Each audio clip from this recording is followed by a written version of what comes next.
tonight.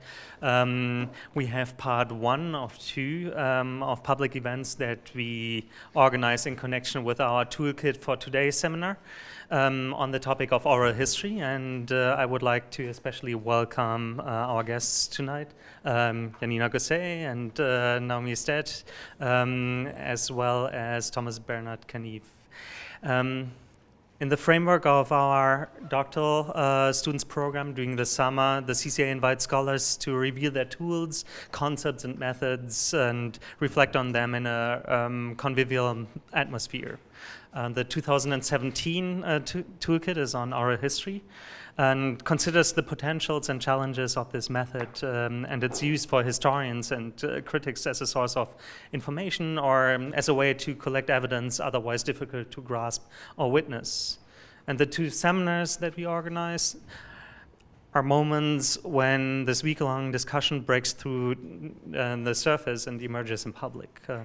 The method of oral history is of general interest to the CCA, not only for an institutional history, but as a research institution and museum, all divisions, that is collection and programs, publication and research, work with interviews and more specifically with oral history.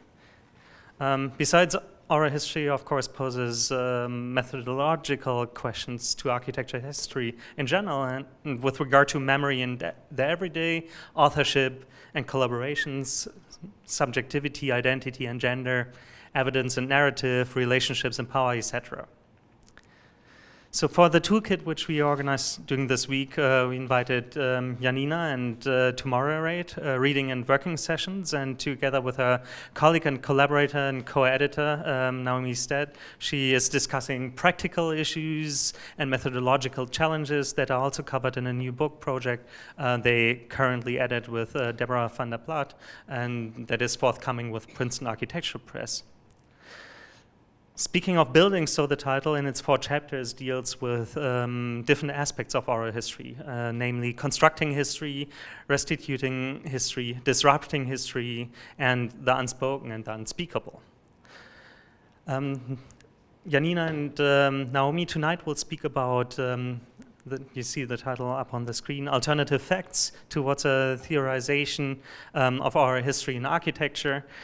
And they're joined by one of the authors of the book, Thomas Bernard Kenniff, who will present on then altering architectural research through fieldwork and interviews from London's East End to Montreal's Quartier des Spectacles. Just as a brief biographical note, Janina Gosseye is postdoctoral research fellow at the University of Queensland School of Architecture, holding a PhD from the University of Leuven, with a doctoral thesis on the construction of new collective spaces in Flanders in the post-war years.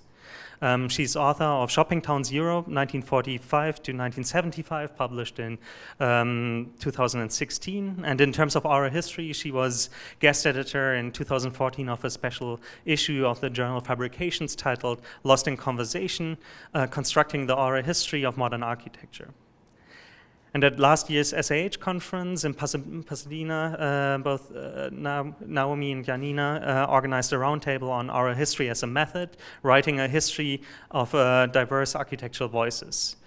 Together with Van der Plaat, they earlier this year lectured on the hot breath of the historic subject, theorizing oral history in architecture at the conference Theories History 1960s to 1990s in Brussels.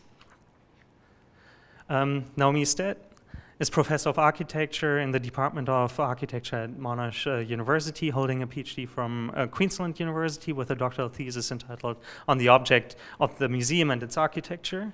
In terms of oral history, she was the leader of the 2010 to 14 project Equity and Diversity in the Australian architecture profession, Women, Work and Leadership, which encompassed conducting interviews with female architects, but also activism, publication, exhibition and web pages. Naomi edited the 2012 book Semi-Detached Writing, Representation and Criticism in Architecture, and the 2014 publication Women Practice Architecture. And last but not least, Thomas Bernard Kenniff is professor in the environmental design program at the Université du Québec à Montréal, and he holds a PhD in architecture history and theory from the Bartlett School of Architecture, University College in London. His doctoral thesis, entitled A Dialogical Investigation into the Architectonics of Designing Public Space at Barking Town Square, examines the Bakhtian concepts of dialogue and ambivalence with respect to contemporary public spaces, and that is also the topic of your presentation. And this research was based on oral history. So please join me now in welcoming tonight's speakers, Janina Gosseye, Naomi Stead, and Thomas Bernard Kenniff.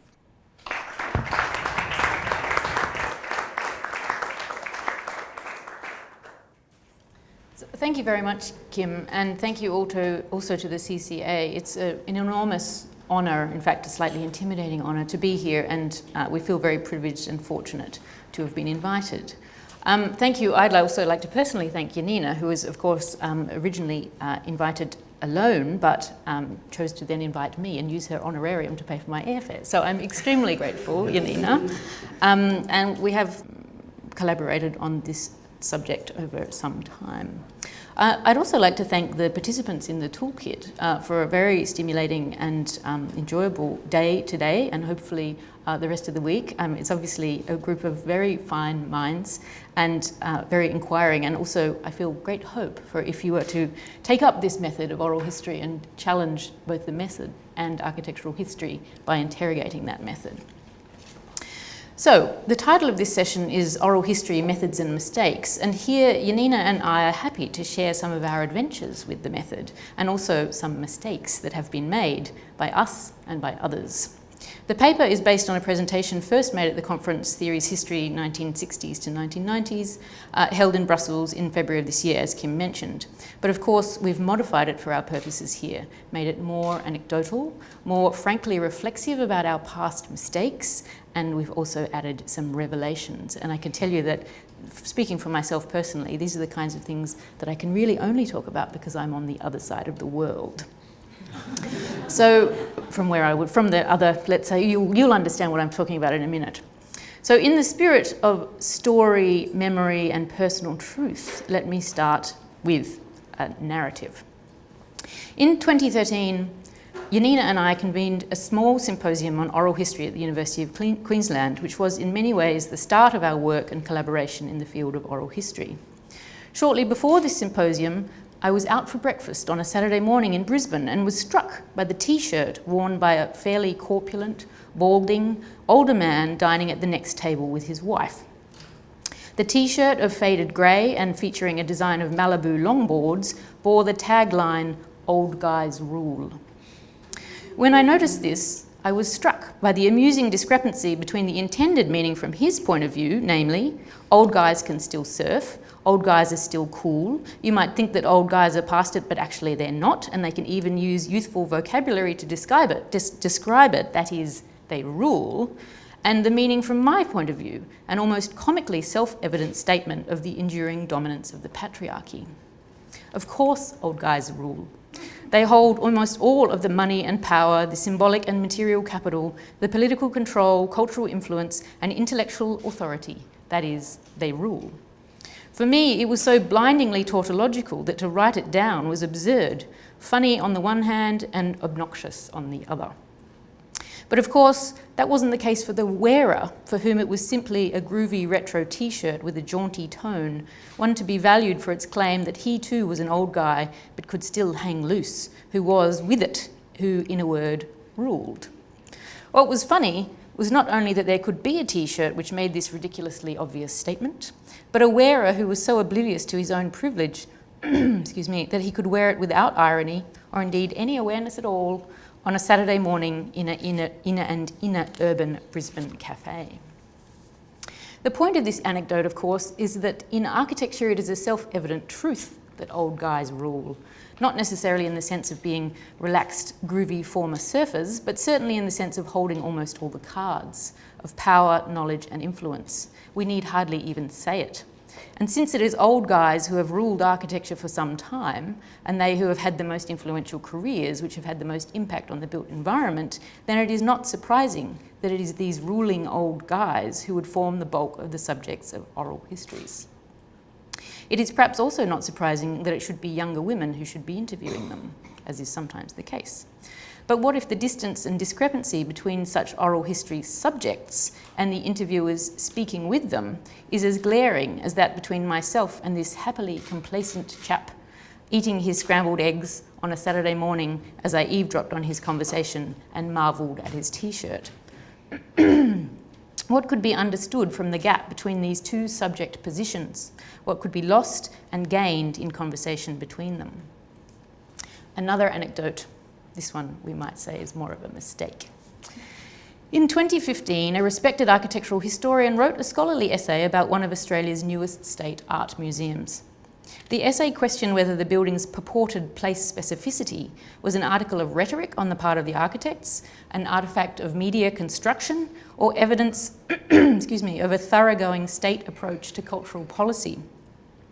It made certain observations about the building's design, remarking that it was widely agreed to be a successful museum building, technically proficient and very well liked by the client, but that it was perceived in the architectural community to be fairly ordinary and was less favoured than another building by another architect in the same cultural precinct. The paper was an example of critical history, advancing an interpretative position set forth by and specific to a critical author, and supporting this position using both primary and secondary sources. It set forth a critical argument, then supported that with various types of evidence. The author, however, chose not to interview the architects, both of whom are still alive and in practice. The paper was anonymously peer-reviewed and published by Australia's leading scholarly society in architectural history. 9 months after the essay was published, the architects retaliated, and they retaliated ferociously. They wrote their own, what they described as a refereed paper, in reality a paper that they had sent to a select group of supporters, in which they attempted, arguably slanderously, to tear down the credibility and findings of the original paper on methodological as well as ethical grounds, and on the basis of the supposed incompetency of the original research and the original researcher. The architects published this paper on their website, on social media, and also emailed it directly to a large selection of high-profile architects and architectural scholars in Australia. Their text, they stated, would, quote, redress and correct the inaccuracies and fundamental research deficiencies that, quote, plagued the original work. Accusing the author of applying a circular logic that had led to preconceived outcomes, they demanded the retraction of the paper, which they alleged made painfully plain the pitfalls of failing to interrogate primary sources, namely the key protagonists involved in the project's design and realisation. This is where I tell you who the author was, and of course you've already guessed, it was me. The dispute was bitter and protracted. At one stage there was talk of legal action. Certainly I myself explored my own options for legal protection against libel. The architects appealed to the Scholarly Society, which had been the publisher of the conference proceedings, first demanding the retraction of the paper, then that their own text be published alongside the original piece, later that an erratum be published, and finally that the paper be extensively revised based on a number of what they described as factual errors. While I myself maintained and continue to maintain that they were not factual errors, but rather differences of opinion and interpretation, minor clarifications were duly made to the text, and it was eventually republished with a note to this effect. The final postscript was that the architects requested that the note itself be removed, since they were concerned that it might imply their consent or agreement or legitimisation of the final published paper. So, was it a mistake not to interview the architects? In fact, the reason I had chosen not to interview them in the first place was partly, ironically, on ethical grounds. I didn't want to be disingenuous to draw them into a conversation, then use their words in a paper that I was already aware was going to be critical of their building. I knew them slightly, we were on friendly terms, you notice I put that in the past tense, and it was clear to me that if I interviewed them, then published a critical paper, it would make them feel betrayed, and I was not willing to be so treacherous. Likewise, I knew that they wouldn't talk to me anyway if they realised what shape my emerging argument was taking. so I would have to lie by omission to get them to talk to me at all. There didn't seem any benefit to either of us, me or them, in having a stillborn conversation. Perhaps this was cowardly of me. It was certainly non-confrontational. Perhaps it was a mistake. It certainly came to feel like one in the ensuing drama, which was remarkably stressful and distressing. But it also demonstrates some of the affective and interpersonal complexities of oral history methods, or the lack thereof, and particularly the failure to acknowledge the role that architects assume as, in their conception, the ultimate authorities on their own work. Now, the point of relaying these painful stories here is to demonstrate how yesterday's breath can be felt down today's historian's neck. Disciplinary distinctions between criticism and history, indeed the practice of critical history and the historicization of the recent past, are all revealed to be risky in advance of both the literal and figurative death of the architectural author. These practices open up questions about the status of the architect as primary evidential source, even the primary source, and the weight given to the intentions that architects claim for a built work. While many historians have argued that oral history has the potential to counter more singular and conventional modes of history writing, in architecture there seems to be a tacit understanding that when the author of a building is still alive, he or she should be the first port of call. Valorizing the architect's intentions above all else, oral history and architectural historiography thus commonly reinforces rather than critiques the meta-narratives that characterize the discipline, one of which is the myth of the genius or master designer. Historically, invention and innovation have been presented as solitary ventures, and this is a perception that continues to be cultivated in architecture, as the name of the principal architect often obscures the multiple hands and voices that have a stake in the design. But other voices are also commonly lost. The focus on architects and their professional culture often comes at the expense of accounts that are personal and individual. Those who use, occupy, and construct buildings are seldom part of the conversation. And yet, use, occupancy, and construction can provide an intimate insight into a building's social and cultural life. Furthermore, it could be argued that an insight into the life in and of architecture is more likely to occur by verbal means than by relying on more conventional forms of architectural evidence, such as the textual and the visual. If this premise is accepted, then the use of oral history merely to record architects' own stories seems like a missed opportunity. The risk of using oral history in architecture is thus that the method may simply amplify existing mythologies, assembling yet more evidence towards a hagiography of the great man behind the great architect, and we use these gender terms deliberately. And yet, as the methodological biases of professional history have come under review in recent decades, leading to a revaluation of oral history and recognition of oral history's ability to give voice to other stories, architecture's wariness of alternative voices remains strong. So in unravelling this complex knot, the existing scholarly literature on oral history in architecture, the small scholarly literature, has not been particularly helpful thus far. While there are accounts of architectural scholars using oral history, the literature analysing or theorising oral history as a method in architecture is still only small. This paper is an small attempt towards developing such a theory. Tracing some of the lineage of oral history research in architecture and drawing upon the theory of oral history as it has been set out in other disciplines, we reflect on the complexities of what it might mean to use this particular method in architectural historiography.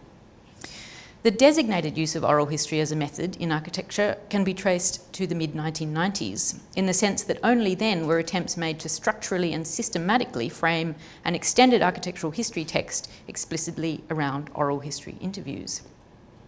In 1994, as we mentioned this morning, John Peters' book, The Oral History of Modern Architecture, appeared.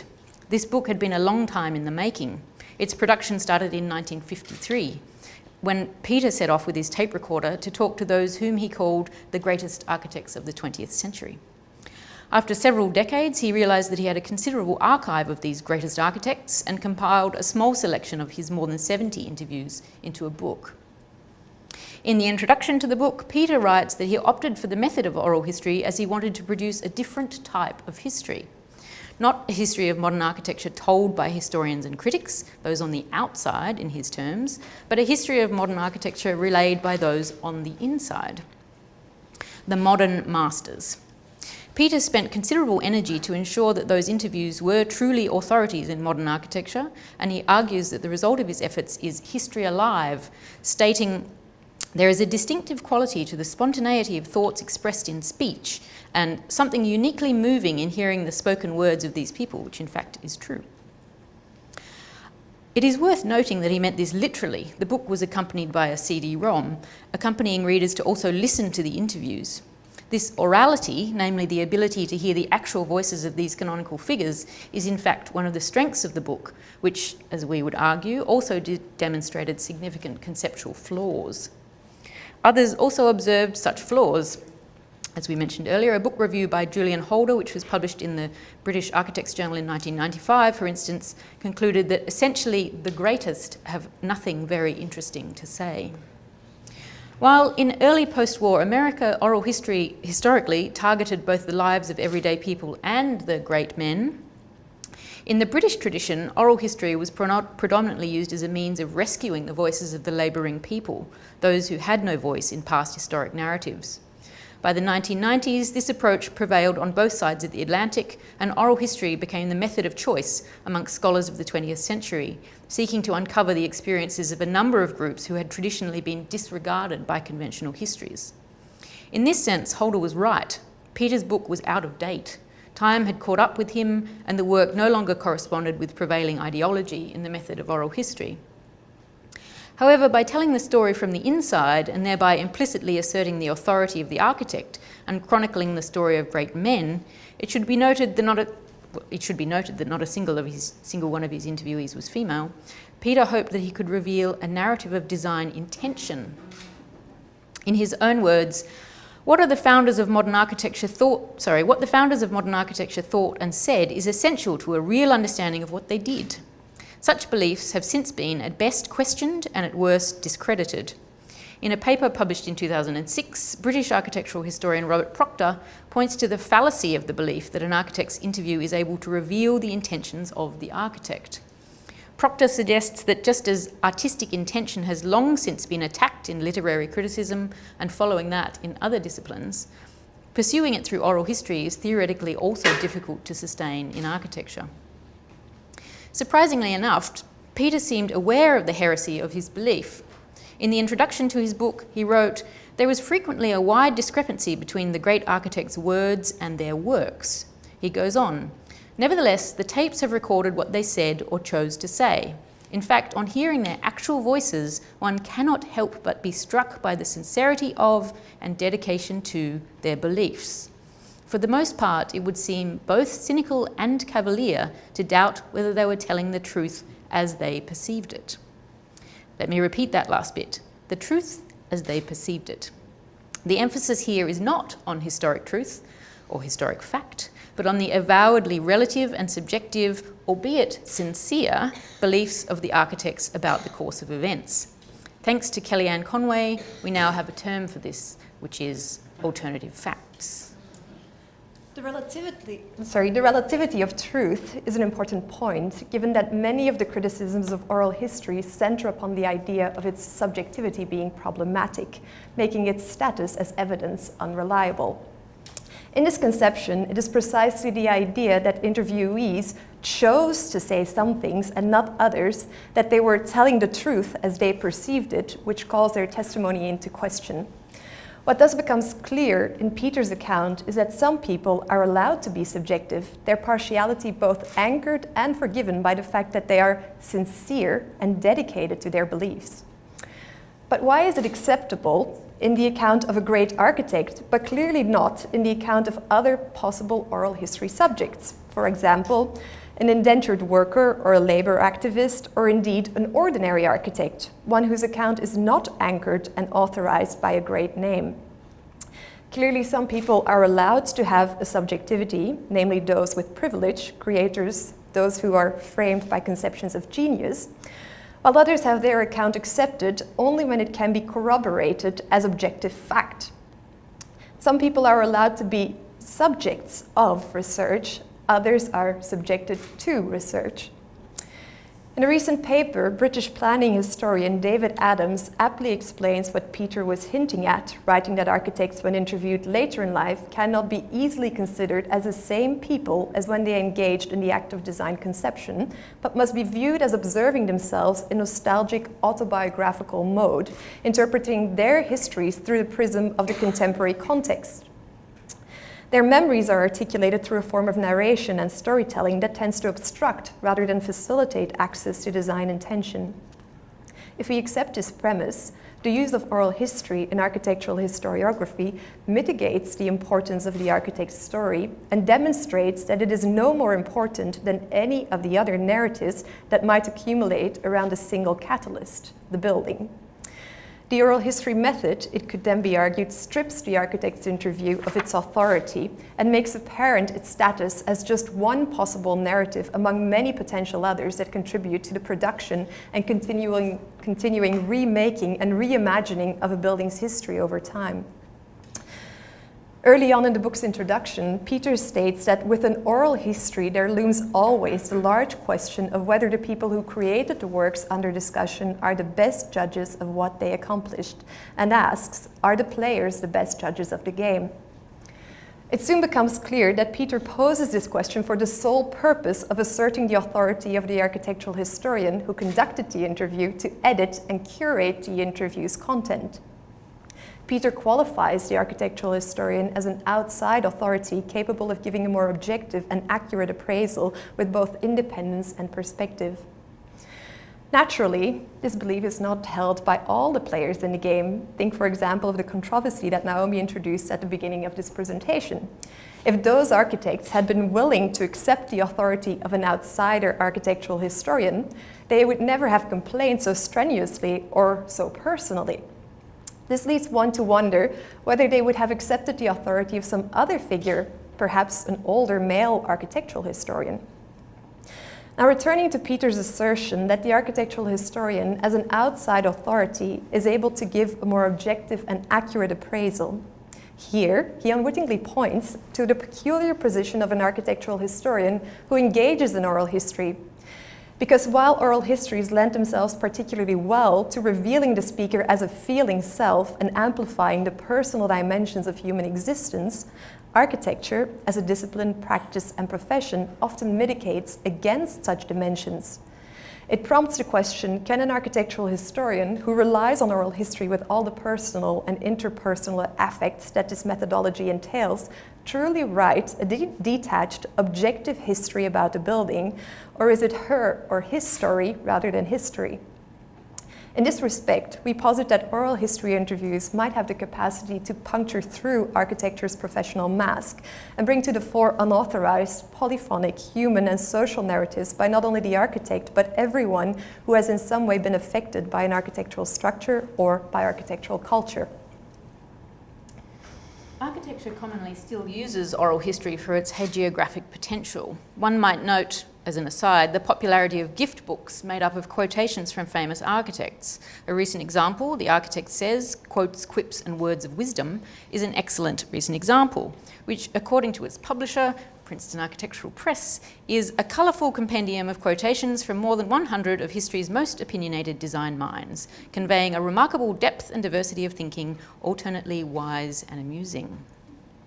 This book falls into an established lineage of architectural gift books and indeed giftware. A critical approach to a book in this genre might argue that it traces a self-reinforcing cycle of architects' willingness to opine and publishing companies' willingness to literally capitalise on that through the production of books pitched as the perfect gift for architects, students and anyone curious about the ideas and personalities that have helped shape our built world. While some of the quotations in The Architect Says are insightful, others range from the pseudo-profound to the portentous. Drawing on established mythological constructions of the architect as famed genius guru, the collection also works, it could be argued, to shore up and maintain such a persona. But, in fact, there's a critical moment in the book when its conceit seems to come undone, when it misquotes Norman Foster, who is reported to have argued for a greater emphasis in architecture schools on the mating of a building. I was so pleased when I discovered this. Such a malapropism undermines the hagiographic edifice of the architect as genius author figure and the very purpose of such a book of supposedly inspirational quotations. And yet, beyond such overt myth-making, and to this day, few other narratives are regularly recorded or systematically included in architectural histories. Furthermore, as architectural historiography moves closer and closer to the present day, it seems that this narrow use of oral history has given architects a sense of entitlement, resulting in them breathing quite heavily down the neck of historians of recent architecture. Perhaps it should then come as no surprise that another attempt at constructing an architectural record solely through the use of oral history again profiles only architects. In 2014, Dean Dewhurst compiled 20 transcribed interviews with Australia's most famed architects in a book titled From the Ground Up, 20 Stories of a Life in Architecture. This book, in Dewhurst's own words, foregrounds individuals who are right now in their studios producing designs that will eventually form the fabric of our cities. To a critical eye, the book offers up little more than a string of platitudes, with one architect stating that architecture is a celebration of space, and another architectural duo arguing that most buildings have a purpose, and it is important that they fulfill that purpose, but then give more. We try to infuse spirit in the making of the building. Now, while striving for the ideal of great architects dropping inspirational pearls of wisdom about their work, the book thus quickly descends into banal statements of the obvious, along with bouts of self-aggrandizement, an affliction that at times also plagued Peter's work. In this sense, it is perhaps not surprising to discover that the author and interviewer, Dewhurst, is in fact the head of a recruitment company specializing in the field of architecture and design. The book is thus revealed as, at least in part, a marketing exercise, building on the mythology of genius architects in order to sell the services of a recruiting agent. But in spite of its rather inauspicious context, we would argue that the book does inadvertently reveal something more promising about the potentials of oral history in architecture. Its title, Stories of a Life in Architecture, can be understood in two ways. First, where architecture is seen as a profession, such a book could chronicle the passion and plight of those who pursue it. This would seem to be the principal intended meaning for the book's title and framing. But the title also encompasses a second possible meaning, where architecture is understood as those buildings in which people dwell. A life in architecture could then refer to the lives of all manner of diverse, ordinary, extraordinary, architectural and non-architectural people as lived within buildings. This aspect is not explored in the book, but it perhaps offers a way forward towards understanding another aspect of how oral history can more fully excavate not only the concepts and ideas pursued by those who design buildings, but also the stories of those who actually spent their lives building, living, working, and being in buildings. While these people have historically not been a major part of scholarly and disciplinary conversations about life in architecture, oral history remains a way in which these voices can be heard. It thus has the capacity to not only change how architectural history is conceived and understood, but also to challenge our understanding of what constitutes architectural knowledge. In summary, the potential of oral history in architectural research lies partly in its capacity to construct more multivocal, effective building histories that neither exclude nor prioritize the architect's interview, but frame it merely as one of many narratives that contribute to the process of remaking and reimagining a building's history over time. Through this multivocality, oral history not only has the capacity to round out existing architectural histories by offering accounts of events and periods that are otherwise absent from the historic record in architecture, but also to disrupt existing architectural historiography and re-examine historic narratives that have become mythological, fixed in place by repetition. Oral history might even have the capacity to destabilize the theoretical foundations of architectural history by perpetually recontextualizing the architectural object. This is what we're hoping to achieve with the edited book that we're currently working on, which Kim introduced at the beginning. This book is entitled Speaking of Buildings and will be published next year and explores how oral history might help architectural historians tell a more diverse, polyvocal story about the life of buildings and thus challenge the singularity of the architect as the one who speaks for and about architecture. Building upon this plea for diversification of voices in architectural history, the book will offer a critical, theoretical appraisal of the use of oral history in architectural historiography through 4 sections. The first section of the book, Constructing History, will demonstrate how oral history has been used to construct history, to develop an account of events, figures, subjects, and objects otherwise absent from the historic record. The second section, Restitution Histories, will explore how oral history has been used to deliberately counter or rectify existing historic narratives that have actively excluded particular groups and perspectives, such as women, indigenous peoples, and those working for architectural magazines and journals, many of whom have played key roles in shaping the narratives on architecture, but whose voices and stories often remain unheard. The third section, Disrupting History, seeks to unsettle the theoretical foundations of architectural history, reinstating difference, the polyphonic and the everyday, and recontextualizing the architectural object. Respective chapters destabilize conventional architectural history and the formation of the architectural canon. They work to value and reinstate difference and alterity and certain concepts and terms which have become taboo in architectural history. And this is the section in which our fellow panelist, Thomas Bernard Kenniff's paper, will be located.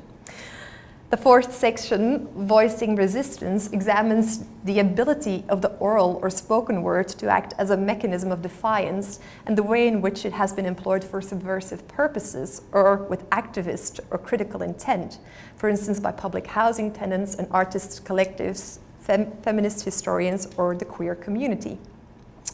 The fifth and final section of the book, The Unspoken and the Unspeakable, examines those things that condition oral history by their absence, those things which cannot be said in an interview, both in the sense of utterances which are nonverbal and those which defy or exceed speech. Some things cannot be said to some people, some profound vocal communications are yet not verbal, and sometimes the oral history fails and is revealing in its failure. All of these themes, which are far from settled, are ideas that we are hoping to address in the toolkit in the coming days. Thank you.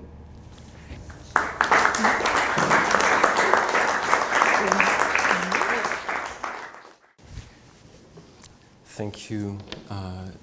Thank you, Kim, for the invitation. And again, I want to publicly thank Janina and Naomi and Deborah, who's not here, for spearheading the project of the book, which is very important.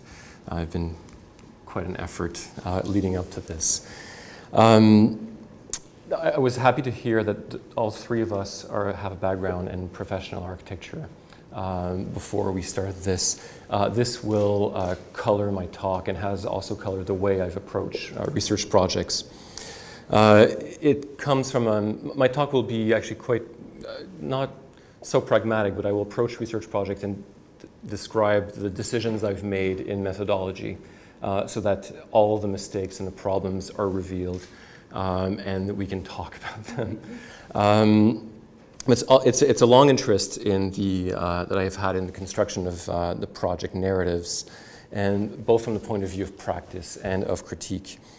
I see constructing narratives as ways of escaping or complementing the certainty of the drawing that I've learned way back in school, of finding a balance between the voice of the author and other actors to give life to architectural projects as progressive social constructions, and this was also mentioned in the previous talk.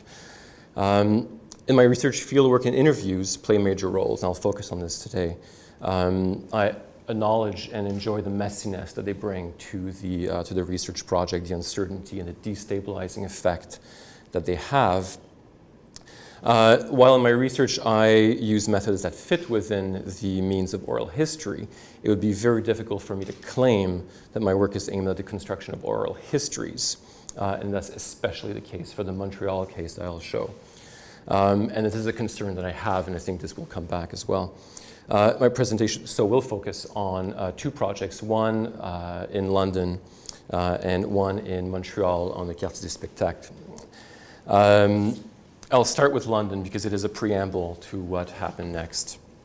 I'm using also because it's the first time I experimented, I should say, with these methods. Another thing that I mentioned at the end, but I should mention now, is that one great thing about these methods, and one of the problems, is that you experiment. and you figure things out as you go along, which is also always a problem if you want to construct something very solid.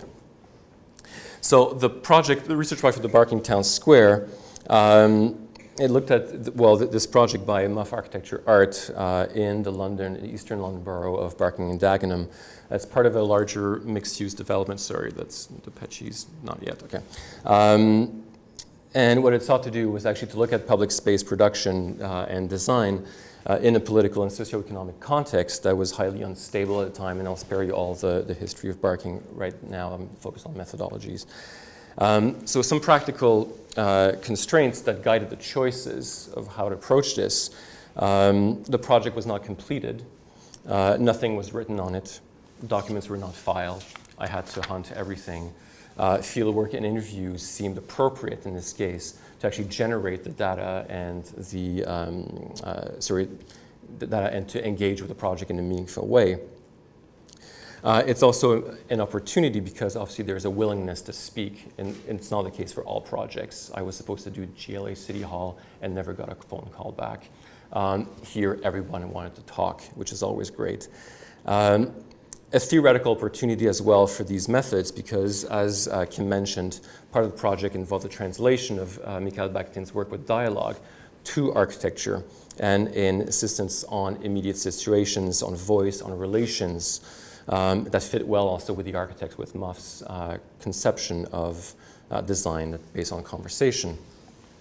So the work continued with about 60 personal interviews that were loosely scripted over 2 years with residents, politicians, civil servant, anybody that would want to talk to me, designers, developers, local children.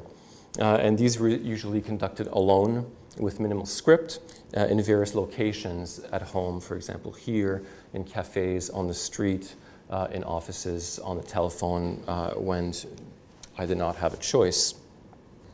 Quickly, I want to share 5 observations and points of reflection that came out of this work, going very quickly. And those are observations that led to the methods used in the Montreal case. First is that I had imagined my research would be on a physical project seen and through the means of interviews and fieldwork. However, what happened quite clearly is that most interviewed about the project, when you ask a question about a physical architecture, people answer with a string of personal relationship and human relationships right away. The physical object that should be seated in the background to reveal the web of relationships, professional, neighborly, tense, amicable. So the project was reconstructed by each interview in the words of others. A reconstruction that was specifically located in an interview.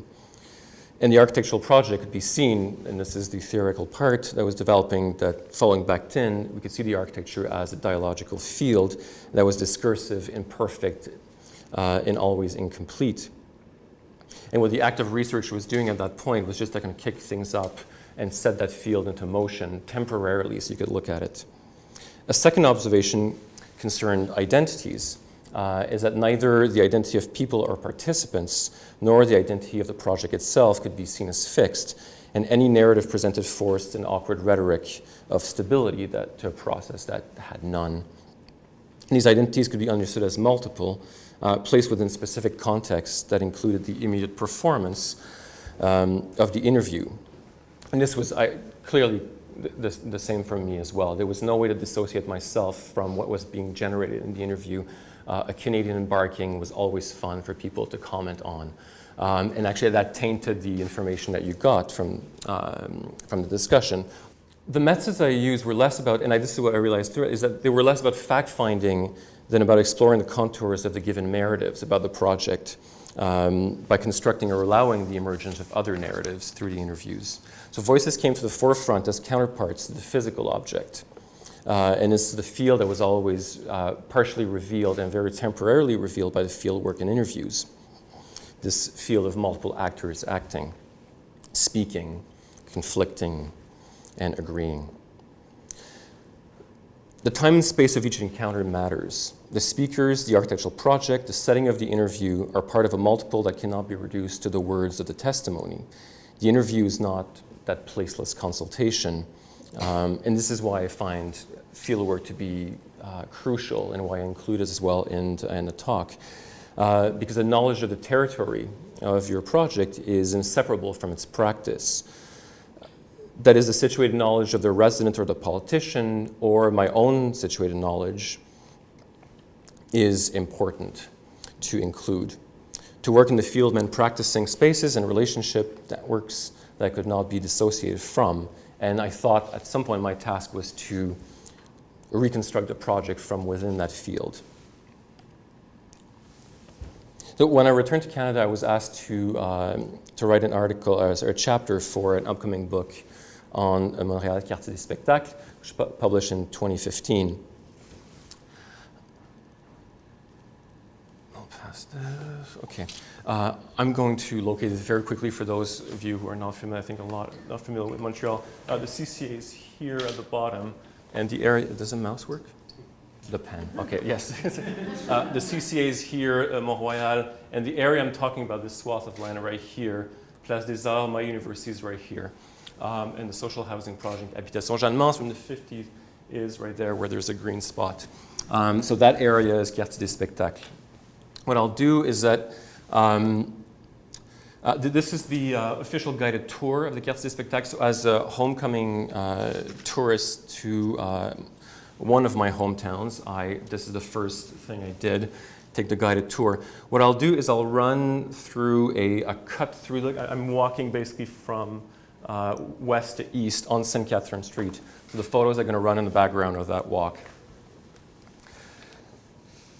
The Quartier des Spectacles is a neighborhood branding project adopted by the city in 2002. The original idea came from promoters of festivals that had been using the area's terrain vague around Place des Arts, which is a large performing arts venue. Think Lincoln Center or Festival Hall, Barbican minus the residential.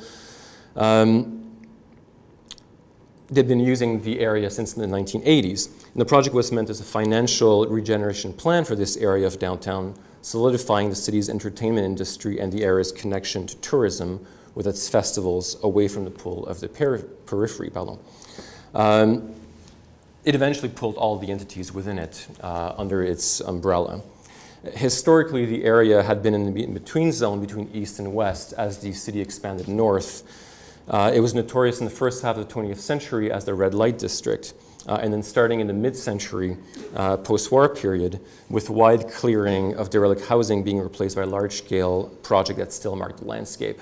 So Place des Arts, the Habitation Jeannemans from the late 50s, large social housing project, large commercial buildings like Desjardins, and my own university, UQAM, which is the campus there. The direction for this research project was to follow the same lines as the one embarking, but the breadth of research was significantly reduced with constraints of time, and these are where all the problems can actually come up. I had, instead of 2 years, I had 2 months to do this. So time, access, and space was an issue. I was living in different cities, so I could only come for a short visit at a time. And the Quartier des Spectacles is a kind of a nebulous entity when you start speaking to people, because it is that. It is more of a master plan and a financial plan than something that could be concretely seen apart from the public space around Place des Arts at the time. So while the intentions are similar, the construction of a field here of dialogue for this project has considerable limitations that have to be addressed. Because how do you allow other narratives to emerge in this case? In such a short period of time, you have to be very selective, and in being selective, you rule a lot of things out. So the method combined exploratory walks, and these are in blue basically are the walks that I started doing before the interviews to get a feel for the land. I want to approach the space of the area through people's interpretation combined with my own. And walks were documented with photos, mapped, and photographed. And these were all done before the interviews take place. The interviews are the red dots. These were located in space. Very importantly, one did not want me to meet in the area, so we met there. Again, the interviews are loosely structured. Conversation, interview is a strange word sometimes for the conversations you have with when you're building dialogues. I find there's less quiz and more kind of letting the conversation reach a certain course. There were 6 voices, 7 participants here, 2 people were representing the Habitation Jeanne Mance. It was important to locate them into space, as I said, following the methods and lessons from Barking. I gave the interview the choice of location, telling them that I would ask questions about the place and that it may help to be on location. Rosario Demers is a resident, a long-term resident of the area.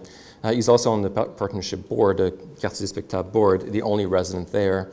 I met him for health reasons. He unfortunately passed away in 2015 just before the publication of the book. But we did do a short little walk outside.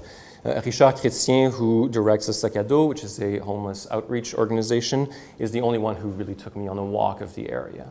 Eric Paradis, who is a small producer and the organizer of Montreal's Fetish Weekend, an active voice for the area's marginal entertainment producers, asked me to meet him outside the area, somewhere in a cafe in the village. Marc Blondeau is the director of Place des Arts, wanted to meet at his office. So did the directors of the Social Housing Project Corporation.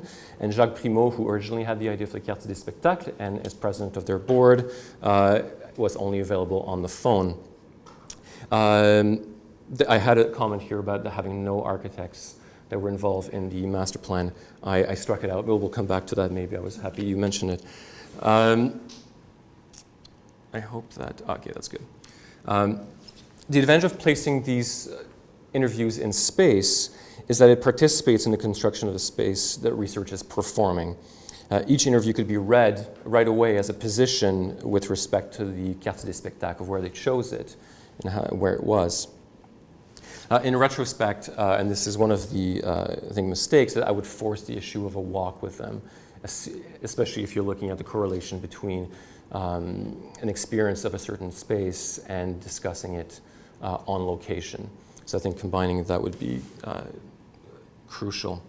What emerged most prominently from these conversations and walks were a series of conflicts, all founded on the identification of the area as a district of spectacles and the definition of a heterogeneous area with a homogeneous brand. These were quite predictable. There was nothing surprising about these conflicts, but what it revealed is were the way that these narratives took their place within the gaps that the plan left behind.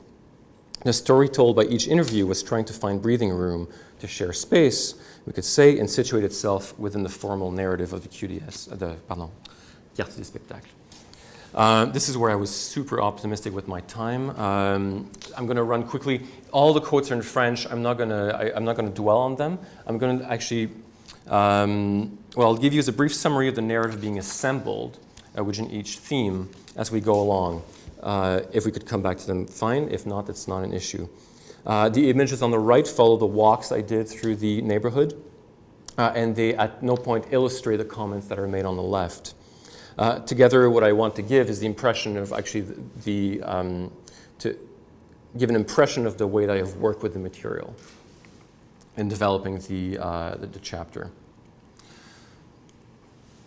So, story by identity was about the naming and branding of a territory already marked by multiple overlapping identities, where everyone has to suddenly adjust to the new one, to the new identity once the city adopts it as a plan. And it forces them to rethink their own place within that thing. They have no choice, as some of the participants said. Most interviews actually on this touch on the struggle that they were finding to locate themselves in the Quartier des Spectacles. For example, this is the director of the Place des Arts, who is agreed that the structure is given to a neighborhood, but then says, wait a minute, I do not want to be put on the same, there are limits to the identity that they can force on me because we are a major player in the area and so forth. That there's a struggle there for themselves to find their new identity in the area. The story here is about a debate on the location and existence of any at all residential life or daily life in the area, on whether the area could actually be called a neighborhood to start with, historically or now. One of the oldest residents, Robert Petrilli, who was actually living in the red light district before it was razed to the ground, said that there were actually never any neighborhood there to start with. As some people we're saying that the quartier des spectacles actually has not created a neighborhood that is just one function.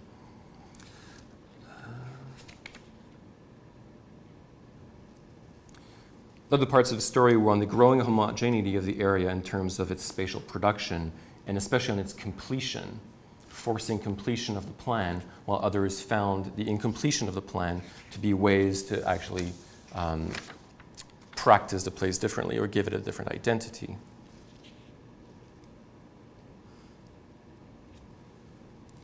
And this story is about the negative perception linked to the nightlife, drug use, and homelessness that are very present in the area. And a general tightening of spatial practices that is necessary for some, but that is also, and that is the case for everyone except Richard Chrétien from the outreach organization, that this tightening is necessary, but that it's out of everyone's control. And what controls it is actually market forces and the presence of new residents who will complain when things like that, when undesirable practices happen. And therefore, it's out of the Quartier des Spectacles partnership or other residents' hands. This is a fascinating quote. I can't take you through, but this is the director of the Place des Arts who is trying to be very politically correct in the way he addresses problems of undesirables in the area. And it starts with very positive ideas about the area, and then starts to talk about the nightlife and people that it brings. He mentions one person by name, another one of my interviewee, and then never mentions other groups of people, but he hints towards it strongly, then finds himself that he's gone too far in giving this away, and ends by saying, well, nothing is perfect, and this is what actually, we have so many people, it's great, and this is why the thing is in constant ébullition, so boiling over in a positive way. That can't translate it on the cuff like this. Well, other people like Richard Chrétien, of course, who says that what happens now is that the population that he works with are seen like insects in the area that need to be shooed away.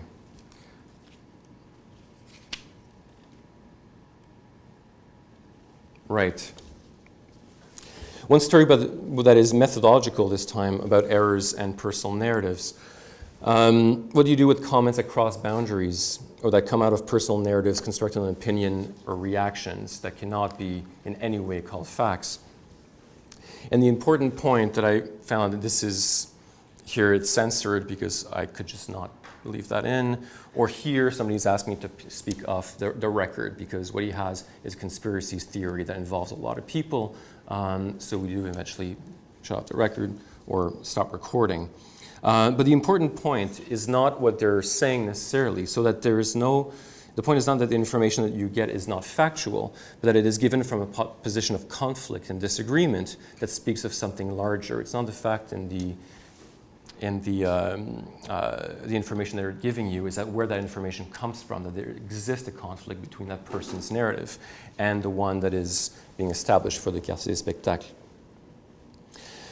So research revealed a correlation between the conflicts as they emerge in interviews, the gaps or failures in the dialogical space of the plan's progress, and the visible landscape of the Quartier des Spectacles. While the gaps and contradictions did not always align, both expressed a territory that developed with a dialogue between completion and incompletion. In this territory, like the Certeau's dialogic between a theater of actions and delinquencies, was the result of a dialogic relationship between a plan and its failures as possibilities. The narrative of the Quartier des Spectacles plan created contradictions that became opportunities for other stories to take place, as witnessed in the conversations. The counter-narratives revealed were, in other words, interstitial spaces to the plan. A few points, and I'm finishing on this, of reflection to close.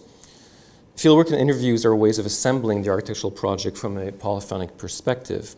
By momentarily multiplying the identity of the project and the people involved, these methods allow glimpses of the instability that is present beneath the surface. And this raises questions with respect to methods in the cases discussed, because they are continuing projects, sometimes partially completed. The research is less about memory than it is about interpretation in this case, about what is happening right now. And that can feel myopic at times, because it demands that the act of research be correctly located in the moment of the project being studied, since fieldwork and interviews happen to take place in unique circumstances in space and time. And this is made more complex since research in the field is experimentation, as I mentioned before, and you figure things out as you go along by trial and error. And if you have no time constraint, it can be difficult to know when to stop. The eventual synthesis brings up the issue of reduction, and of which this talk is a very good example. On the one hand, the synthesis can reduce the project to a moment, to the details of situation that can overly burden the account. On the other, every step towards synthesis, or transcription for that matter, loses something of the complexity of the immediate situations, the presence, the atmosphere, the voice, the tone, the rhythm, the body language, etc. And I think I'm going to finish on this. Actually, there is a sense of loss that I find with working in these methods, and that the complexity is kicked up for a moment, and these beautiful narratives comes out, and once you have to talk about them, you reduce them to something that is obviously lacking, which I find is one of the great things, but also one of the problems of doing with oral history methods. Yeah, thank you.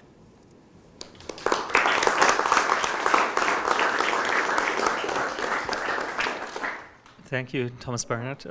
We now have some 20, 30 minutes for discussion. Naomi and Janina, you were quite outspoken in your agenda and your political, theoretical, critical, maybe also personal agenda in proposing different entry points into oral history. And I wonder, speaking methodology, speaking methods, maybe not about advice, not about mistakes, but what is your advice in how to create polyphonous histories of architecture? And you can talk about other cases that you combined in your editorial project. And on the other hand, Thomas Bernhard, you're now located in this chapter, Disrupting History, and you made clear that you're not thinking of your project as a historiographic one. And also, it's more urban than architectural. I wonder how you would respond to that location of your project in there, and suggest it might actually be disrupting history. And to what extent do you see historiographic value in those interviews that you do? Well, in relation to how to create sort of polyphonous stories, I think Naomi and I perhaps were very focused on the mistakes we made, and maybe not so much focused on the things that we think we might have done right. Or, well, that is yet to be seen. But for instance, this morning we mentioned that Alice Friedman kind of, in The Sex of Architecture, writes about the need to talk to female clients who played an important role in the design. So one of the projects that I've been engaged in and which sought to create a sort of polyphonous story was focusing on a very famous house that was built in Brisbane in the 1950s, where the woman played a very important role in kind of saying how she wanted the house to be, and it's a tiny little house.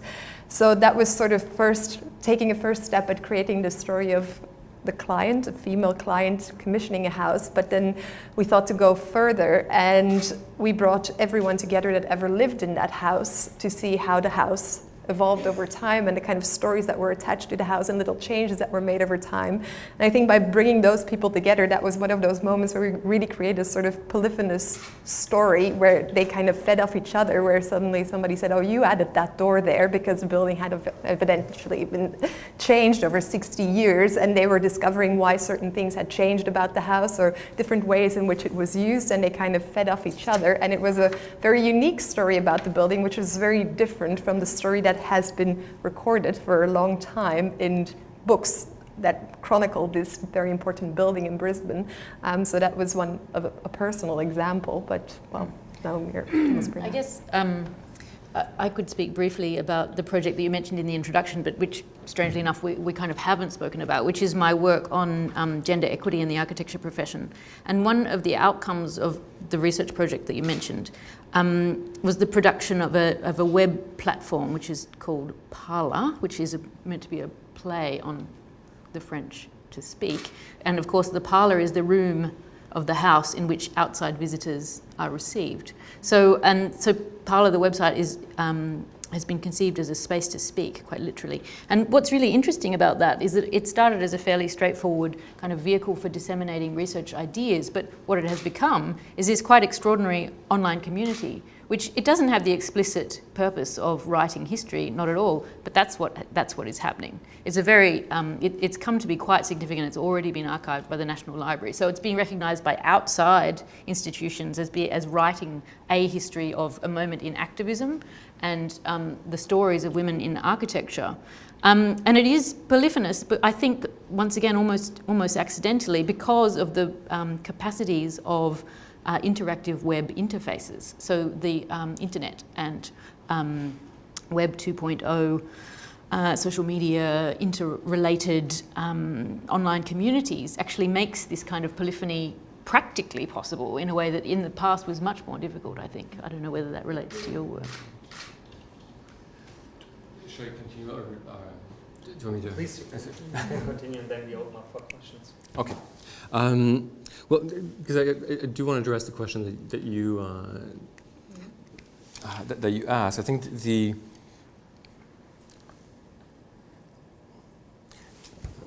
I'm going to answer the question about history. I think, like, through something that you mentioned in your talk, is that I was quite conscious of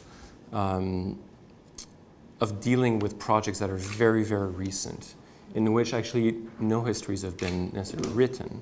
And so, like, while you might say that it's not disrupting histories that are established, in both cases, it was a conscious effort to locate the polyphony that was rising from the interviews, from the research, against or in contradistinction to perhaps the established intention, especially in London, where I had the chance to speak a lot with the designers and the politicians, who were always really great at giving a certain narrative of their project that it was that had a certain authority to it, and that as soon as it's published has maybe a quality towards finding itself in the history of that thing eventually. So in my work, although I'm conscious that I'm perhaps sometimes too close to the object of research, and so in terms of time, there's actually, you're kind of generating information while reflecting on the thing. There's a responsibility that I take towards the data that's being generated in terms of recording, archiving, and letting that material be available to others, so that it's not only part of the synthesis or the narrative that I'm constructing, but also can, like, serve other people. I think that's a general kind of ethic of research, and this is also, like, part of where the value, the historic value of the work I do might be found. Hi, my name is Cynthia Hammond, and I know Thomas Bernard. I teach in the Department of Art History at Concordia University, and I just became the director of the Center for Oral History there, like less than a week ago. So this is a real thrill as an architectural historian to come here and hear this panel. I want to thank all three of you for your talks. Albena and Naomi, I found it very inspiring, very generous of you to speak about the perils of both interviewing and not interviewing an architect, especially given that it sounds as if you have many, many other stories you could be telling about your work, and I want to come back to that. And Thomas Bernard, I really loved what you were saying about your method, these exploratory walks as being essential to these discoveries you were making, and how much more powerful the conversations or interviews were when they were spatialized, when they were geolocated. All this resonates a lot for me with other things I've done.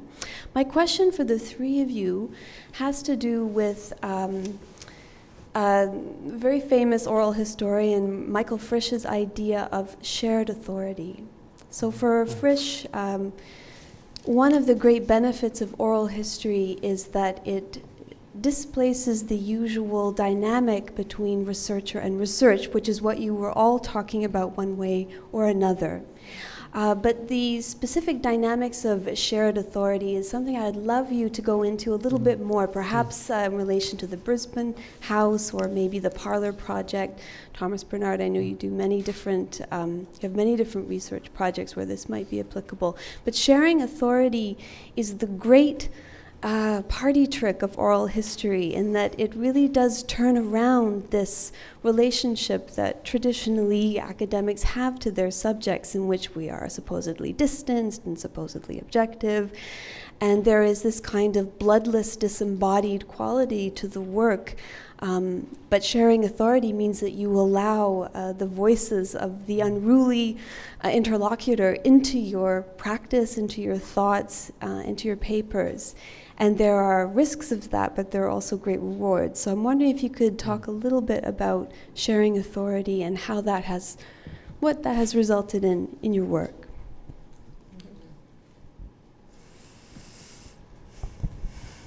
Who wants to go first? You can go first. That's a wonderful question. Thank you. An enormously rich question. I think maybe I will refer to the Parlour example, and in fact this comes back to the question of advocacy and indeed activism, so which is a position that academics don't always take, and of course there's a school of thought that says that academics should be strictly neutral, but you know, I, as you can tell, I've departed from that and have been quite strong in taking a political position, which is a feminist position. And with the idea that I don't only want to do abstract work, but I want to put ideas to work in the world, and I want to engage in advocacy and be quite frank about what my position is. So the question of shared authority, I think, relates to this in the sense that with that project, the Gender Equity Project, which led to the Parlour website, there is a shared position which is also part of shared authority. So we have the same agenda, you know, let's call them researchers and let's call them participants, who are of course all part of a community of interest around that particular issue. We share the concern, we share the issue, I guess, and thus we share authority. We also share responsibility, which is, I think, another angle on the question, because we're all committed to trying to make a change. So, yeah, sorry, that's a slightly garbled response. Perhaps I'll throw to someone else. Yeah, thank you, Cynthia, for the question. I think this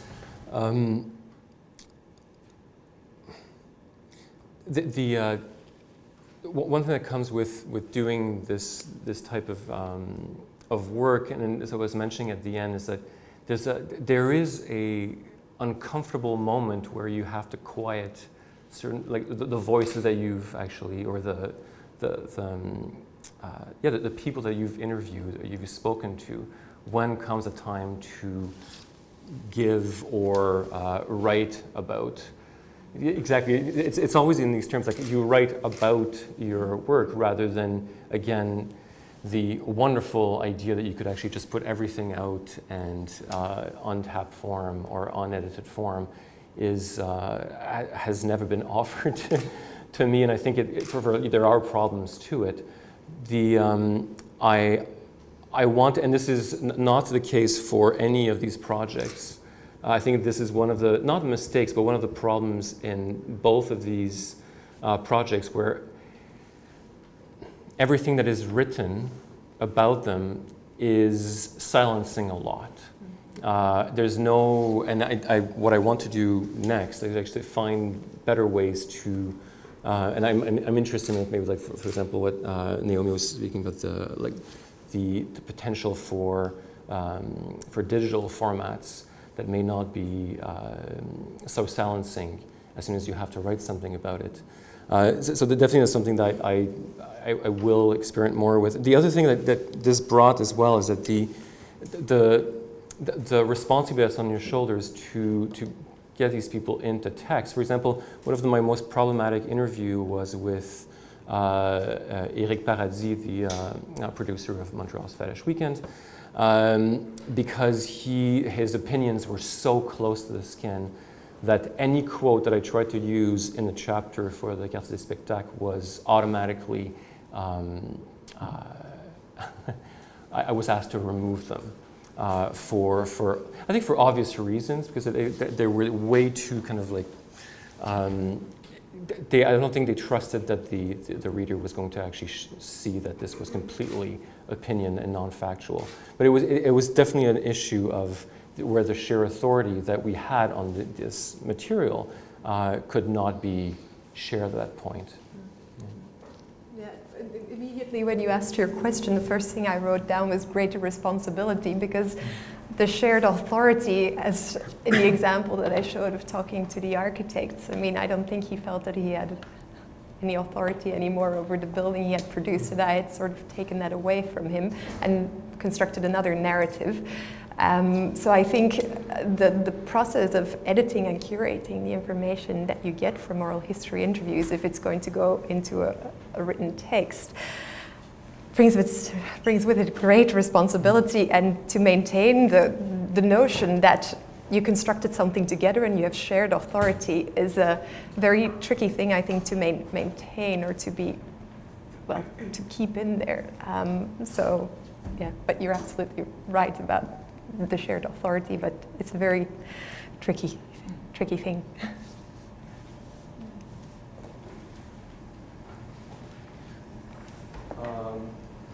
Just introducing myself, I'm Marcos. I am Brazilian, but I study at IIT. I'm a PhD student.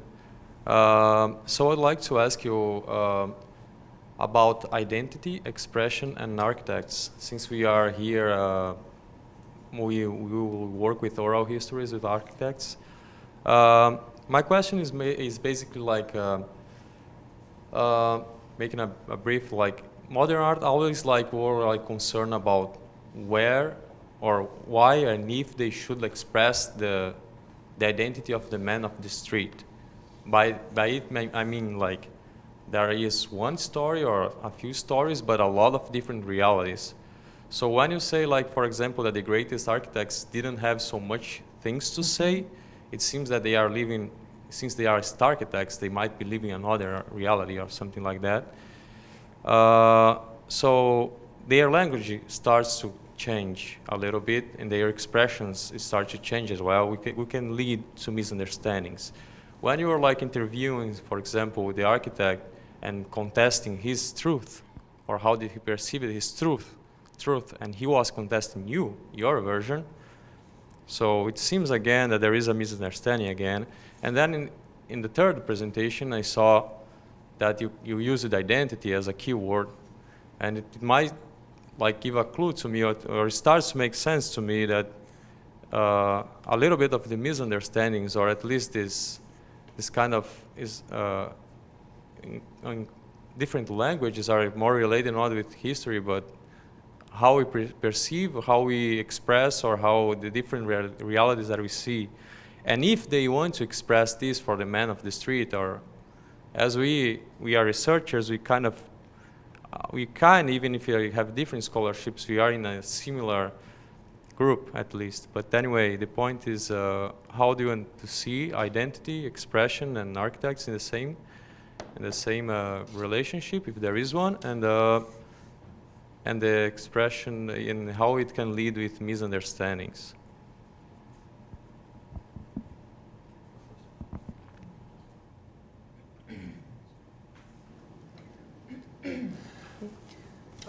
I hope I answered correctly. So I want to give an answer. Especially the research in London, this became apparent. Montreal one again has huge problems in terms of method because it was too short. So that would be, I think, difficult to answer the question through this one. But if I understand correctly, like the one in London, what was clear at some point is that there there was a narrative that was given, whether it was written by the architects themselves, whether it was the local council that was actually writing the narrative of this project. And they played the bit of the identity where they kind of put everyone in their place in terms of what they're supposed to do, either contractual or even to think. If there's a public, it's a general public that thinks a certain way and or the user is a great idea because it does whatever you want. It was the same case for the architect, it was the same case for the politicians. Everyone that was involved here, or the resident, was playing a certain role. And what became clear, and why it became a sort of keyword in my own research, was that when you were speaking to them and when you were rereading the transcripts, is that you could actually tell when the roles were being flipped. The same person was moving from having concerns as a mother, as an architect, as a client, as a challenger to someone's authority. Like the roles kept fluctuating, and it became impossible to use certain denominations or names to actually locate them very precisely with one single identity. So actually those interviews were actually quite interesting in seeing kind of like different subjects in the same person at play. And I'm including myself into this as well. Yeah, I wonder, once again, I may not have completely understood the question, but I think in both the cases that both Janina and I related, the misunderstanding, if we want to call it that, which might actually just be a difference of critical position, actually has to do with criticality. Because of course, if I had written a piece which was very praising of that building, well, there would have been no problem at all. I mean, the architects would have been extremely happy. And you know, if they felt that my argument had aligned with their identity expression, and we could call it personal brand, we could call it idea of their own legacy, or way that they would like to be written into history, well, they would have been, you know, we'd be buddies right now. But of course, it's incumbent upon scholars to be critical, and that is difficult. It causes interpersonal difficulties, it causes social difficulties, it causes the difficulties that we've just recounted. But it's because we were being critical and, you know, in one way or another kind of tried to get around the conflict, but in both cases were very much faced with the conflict, comes entirely from that criticality, I think. So I don't think personally, I don't think it's a misunderstanding. I think it's a difference. It's a legitimate difference in interpretation of the work. Yeah, I have nothing to add. There's a question there. Thank you, all three of you, for your presentations. I was interested in your three talks that something came across repeatedly, and was, for example, this interest in breaking with the canonical structures or transgressing canonical discourses through use of oral history. And it came to mind a similar discussion we had in the last workshop about using photography for the same purpose. So let's say snapshots, or of course different medium completely, but we had the same questions coming over and over. So that, just to frame my question, is if you address the particularity of the voice itself. I mean, because I think that is one of the richest things it has, and myself particularly interested in the materiality of the medium I'm working, maybe also as a method of research. I mean, what the material, the nature of the material tells. So the question for you three, I think Thomas somehow mentioned something about the silencing when transcribing, and but I would like to ask you if you deal, and to what extent, with the nature of the voice, or if there's something as the materiality of the voice and how that informs your take.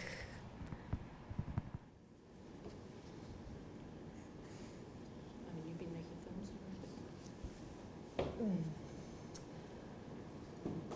Oh, well, I was thinking about photography, and you said transgressing canonical discussions and how oral history contributes to that, but also photography. And I think in my mind somehow I see a connection between photographing the buildings for architectural magazines, I mean, where it's kind of, this is what we're supposed to see, and what photography can do, can show you the building as it's lived in, and I think oral history can do that as well. It can kind of show a different side. So I think there is both mediums or both methods have similar capacity, but then in relation to the nature of the voice, I must say I have had all the interviews I've done transcribed for me,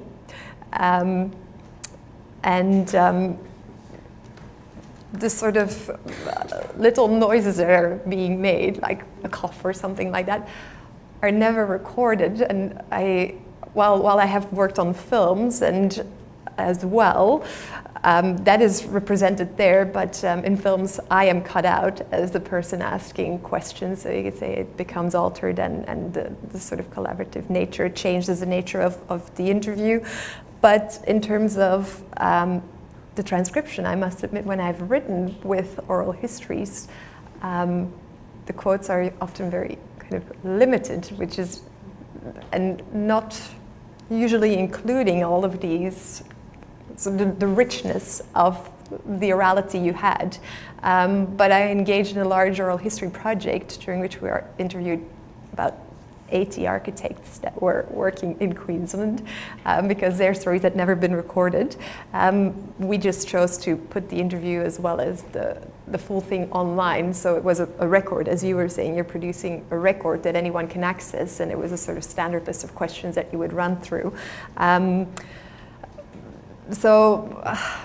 Yeah, this is not really an answer to your question, but I think there's different ways of trying to keep it there. And I think when you do speak to people, I think it's important to preserve that record. So in case somebody wants to write something more about what was unspoken in that interview, or that the material is available, but I myself have not really worked with that sort of material. Yeah, it's interesting thing, because like for the first time I may be able to get somebody else to transcribe an interview, and I'm really hesitating because there is something. No, but it will happen, because there's no you can't spend the time. But I'm quite hesitant because you lose that connection to the qualities of the conversation. It was the experimentation with these things, with these methods, means that when I started, I did everything kind of wrong, which means that you think that you're recording conversations to maybe record some facts, and then when I synthesize that, well, actually, it's not about the facts, it's about something else, but you don't know this at the start. When you start transcribing, I started leaving out all the hesitation at first, and then as you progress, well, at least depending on the choice you've made and the interest you have, as the project progressed, I was trying to be as careful to leave everything in, the the coughs, just like the movement. No, that's a little much, but there's because one thing that I kind of realized, that when you kind of get immersed in that material, and there's a material quality, right, to the voice, especially if you've done the conversation, because then it reminds you of the place as well, the circumstances, the atmosphere. One thing that's I find quite beautiful is that it's that in speech everyone hesitates. And there's, like, the photograph, or the exactly once you start transcribing with leaving all the hesitations out, and some of these quotes, I absolutely guilty. I know that I changed some of the words because some of them were like completely messed up. The grammar was wrong. Sometimes you just move one little thing and you have to catch yourself doing it, because what you're doing is actually changing somebody's speech, even if there are mistakes or hesitation. But that hesitation and those imperfections are actually really quite important, at least in my mind for now, to keep. Yeah, I was thinking about your question, and maybe this is a frivolous response, but in fact, speaking of whether one transcribes one's own interviews or has them transcribed for one, is I mean, one of the reasons to get other people to do it is because it's so horrifying to hear your own voice, right? Like, it's truly horrifying. And, you know, partly because of the materiality of that and because it sounds different. It sounds like not you. And there's this kind of very strange kind of uncanny distancing effect. But I suppose, I mean, I'm tempted to go back to something that Thomas said earlier about, I mean, the recorded voice, the recorded conversation is such a rich text. And there is always this sense of loss that you mentioned, because you can never, there's too much meaning. And you will always be silencing myriad of nuances that were in that spoken text. And so I suppose for me, I guess, in fact, that might even perversely be something that I enjoy about the method, that it's this kind of melancholy moment of the lost, what is lost, in the incredible richness, which then has to, of course, be edited ruthlessly in every way, including transcription into text. But it's that, you know, the impossibility of not silencing, as you said. I mean, it's hard to know how to avoid that. We have time for one more question. There's three now, so we can continue. We have another night. I'll pass it on first to you. You and Martin, you have a microphone over there. Hi, I'm Giovanna Borazzi, the Chief Curator here at CCA. I want to ask you a question that maybe is silly or, I don't know, provocative. It's like, when you think it's actually wrong to use oral history as a tool, because as architectural historian or architects or critics, you can use a lot of other things. You know, drawings are there to be interpreted. At this point, we have archives. That means I have, you know, email exchange. I have all kind of other things that people has written to explain things and so on. So when when it's absolutely necessary to go to oral history, or where it will be, I don't say wrong in a sense, it will not be wrong, but will be really useful to discover something that I cannot do it through the other documents that I have, or maybe it's an issue of timing, like should I go through like all the kind of archival material that there is there and kind of create my own perception and then do the oral history. I don't know, it seems we are taking for granted that oral history is good. So.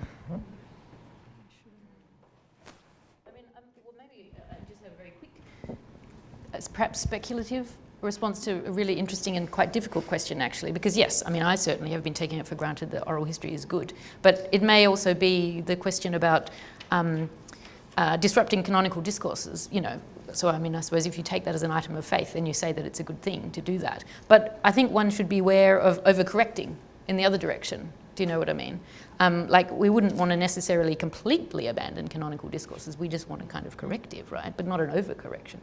But the response to the question of when it might be wrong to use oral history is when it's exploitative, I think. That which I think it sometimes can be. Yeah.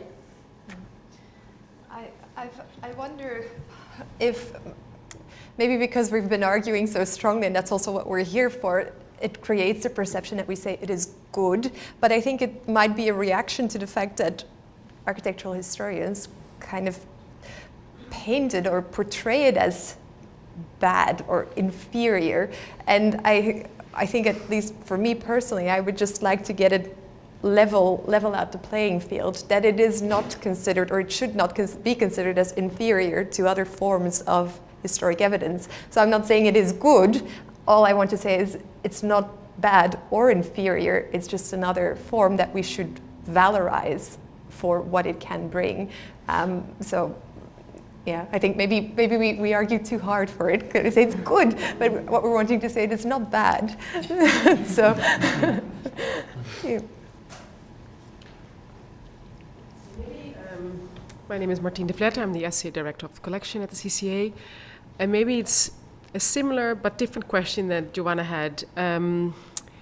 Because listening to the examples you're using for using for the method of using oral histories, it seems to me that, for example, in the Milton Keynes example, oral history is the way you've been using it is a way of fact-finding, while the other example, the Quartier des Spectacles, it's more a kind of a mediation, because you were also explaining you left out certain parts and you tried to bring people together.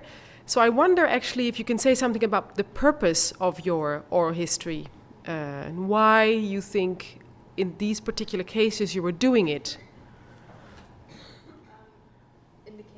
In Keynes, it was really, I felt a bit of an obligation because the partner of the architect was a good friend of mine, and he kept on saying, oh, you should talk to him, and I kind of was guilted into it because he said, you should talk to the architect because you're doing research on shopping centers and that's such a great shopping center, and I myself had thought, up until that point, it was quite boring. It was sort of the reason why I engaged in that one was because I thought, well, nobody's ever interviewed this person about this building because he's reluctant. And I also felt an obligation towards a friend who felt that the story of this building that his partner had designed should be written into history, and he was right. So I don't think it was so much of a fact-finding mission as sort of we'll see what comes out of it, because it was an important building, and I was happy to acknowledge that when it opened, but I had no initial desire to document that building, and it wasn't really a fact-finding mission as just to see what might come out of it. And what struck me during the interview was how much the terms shopping center and city center were equated, because Milton Keynes was built at the heart of a new town, and the shopping center was the city center. There was no city center, the shopping center was it. And that's how that triggered my interest, and then I started looking for other evidence or other sources, so it was kind of a happy accident more than anything else. Or unhappy since a few months ago.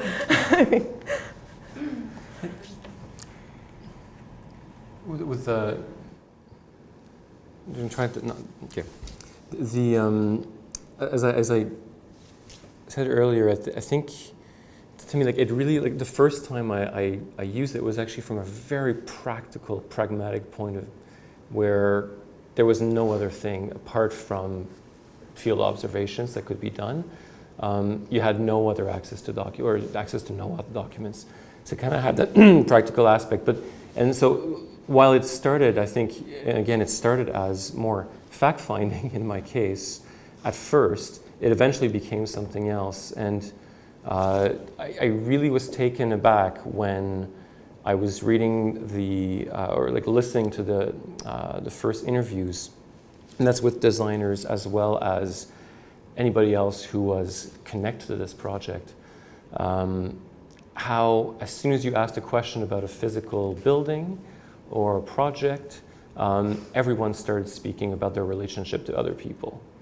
And you could no way dissociate, like there was no possible way to dissociate that response from my own study of the plans or observation on the site. And I think that the purpose for me changed quite dramatically at that point, but it was a longer project, and I would actually like to come back to the earlier question in that sense. In the purpose, I would criticize my own work in Montreal for the same reasons, because I was bringing in methods from a project elsewhere and kind of wanting to go that way, but having a certain amount of time to do it. And this is why I think this discussion there is much more on the purpose of seeing what happens rather than having any intent on actually locating this as actually a history of a moment in the Quartier des Spectacles. Yeah. As a final question, I think we have to close at one moment, so. Yes. My name is Lise. I'm an architect and I am an artist. And I was thinking it could be a good idea to look at the issue of critique, where the issue is identifying something that is successful or is not, or relevant or is not, or pertinent or is not. And if we look at it, say we look at a painting, and we look at the Impressionists in the mid-19th century who thought that they had finally discovered painting, but then Van Gogh and Gauguin arrived and said that no, they didn't know what they were talking about, they missed the point, and this and that, and blah, blah, blah. And I think what's interesting in that debate is that all of these paintings are beautiful and successful to us today. The issue is we don't live in paintings. We live in buildings, And today, the big problem is an overall lack of quality, yes? It's difficult to find something that you really want to talk or write about. What do we do then? Yeah, I mean, obviously the example that I gave is kind of a weird one because it wasn't an oral history because I didn't, it's the absence of oral history. But one of the things that's interesting about that was that I wasn't really talking about the building at all. I was actually talking about the construction of the building, a media construction of the building and a sort of mythology around the building and the building as it figured in cultural policy. So, and I was quite explicit about that. It was not an assessment of the building in the way that you're talking about, although there were some kind of like asides to that effect. I think it's a pretty ordinary building. It's fine. It's not great. But the fact that the architects took it as though it was an assessment of the building, in which the building, well, they always will, indeed. And, I have some sympathy for them. They're a little thin-skinned, but of course they spent years of their life doing this thing, and they shouldn't be blamed for things that weren't their fault. So, but yeah, I think, yes, your point about the overall lack of quality is a very good one. And how do you... Subject matter. Yes, yes. I'm still thinking, so I might come to something.